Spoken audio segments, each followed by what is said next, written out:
So I've bought this new Graphitint XL block by Derwent, and it's a new material for me. I've never used one before, and so I'm going to have a little play with it and see what it can do. And I thought I would film it as I did that. So if you've got any of these, it might give you some ideas of how you can use it, or even if you haven't got any of this particular medium, you could use anything. You could use oil pastel, charcoal, pencil, just use whatever you've got. You could do the same exercise with any other media. This Graphitint block it's by Derwent. It comes in this little box. It's not huge, it's kind of the size of a normal sort of oil pastel size, and it's smooth graphite tinted with colour. So the colour that I've got is, what is it, dark Prussian, and it comes in some really nice other colours, kind of earthy tones, but I've gone for this dark Prussian just to try it out, and then I might get some other colours later. So I'm going to have a little play around with it. They say that it's the equivalent to 8 pencils, so we'll see how long it lasts. It does come off quite easily in your fingers, as you can see, but I'm going to have a play around with it, and I'm going to make some collage papers with my experiment. So I've got a stack of paper that I'm going to use. I've just got different types of paper to see how it reacts on the different types of paper. I've got some newsprint, and this is just ordinary sort of copy paper from a notepad, book pages, some squared paper, some slightly thicker sketchbook paper that I've just torn out of the back of an old sketchbook, and some thicker watercolour paper, which is actually the back of an old piece of work from 2011. So I think I'm not doing anything with that. Let's get rid of it and let's use the back for something. And I'm going to use, I've got a water spray, might use that, and I've got some water and a brush in there. I've got a brayer, some brushes, I've got a thin brush, and then some thicker brushes as well. I've got a knife as well. Somebody said you can scrape bits off, so I'm going to try that, and some white paint to mix with it as well. So we'll see how I get on. I'm going to speed it up a little bit and put some music on, so I'll see you on the other side when we'll have a look at what I've made.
So here are the papers. They're all kind of dry, not completely, but I thought I'd show you them anyway. I couldn't resist.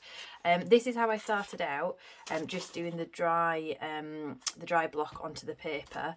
But then for me, the magic really started when you start adding the water into it. And once I'd done that, then it just kind of sparked from there. And it's a really nice material to use. Because it's so chunky, it's really nice to hold. I don't normally like the feel of kind of soft pastels. It reminds me of fingernails down a blackboard or something, and I really can't handle it. Oil pastels I'm fine with, but chalk pastels, soft pastels, I really don't usually like. But actually with this, with the water, and then adding it into paint as well, I really enjoyed doing that. This was really cool, where you wet the top of the block and then flick it off with the brush. I really enjoyed that one, so I'd like to do some more of that. Yeah, and it's just really nice for making marks with. It's really easy to hold. It's really smooth as it sort of glides along the paper. Some papers worked better than others. The newsprint, when it was wet, you know, it's very thin, so it wasn't close to tearing. But once you added the paint on, you get some really nice textures, and you can get some different tones of it as well. So it really works well with that. The finger painting at the end was a bit of fun, but I really like that. Really like that texture. And yeah, if you're worried about your hands, you might want to wear gloves with them, but I don't mind getting a bit messy. On the watercolour paper, it was really nice. No, sorry, this is sketchbook paper, just a bit thicker. But even on just normal copy paper, it works quite well. Now I am going to, obviously this is water soluble, so if I use this in my collages and then put water on top, or a matte medium on top or something, then it is going to smudge, it's going to reactivate it, I think. So I'm going to have to play around with fixing these if I want to use them in my collages, but I think some fixative should work. I'll try that, and I'll let you know how I get on with it. But yeah, really enjoyed working with it, and I think I've only got one colour. I probably will get some other colours in future, but actually for this it was good to set myself the limitation, or to have the limitation just by having one colour, that I didn't start adding lots of other colours into it. It was nice just to work in a monochrome way and just really focus on the textures and patterns and the quality of line that you could get with it. My fingerprints did start getting everywhere, but actually I quite like how that adds to it. So yeah, if you haven't tried working with this Graphitint block, I would recommend it, definitely. But as I said before, if you don't have one of these, you can't get hold of one, you don't want to get hold of one, then you could just try this technique with anything, with oil pastel, with charcoal, and just do the same thing. Just have a play and see where it takes you. Okay, I hope you've enjoyed that, and I'll see you again soon.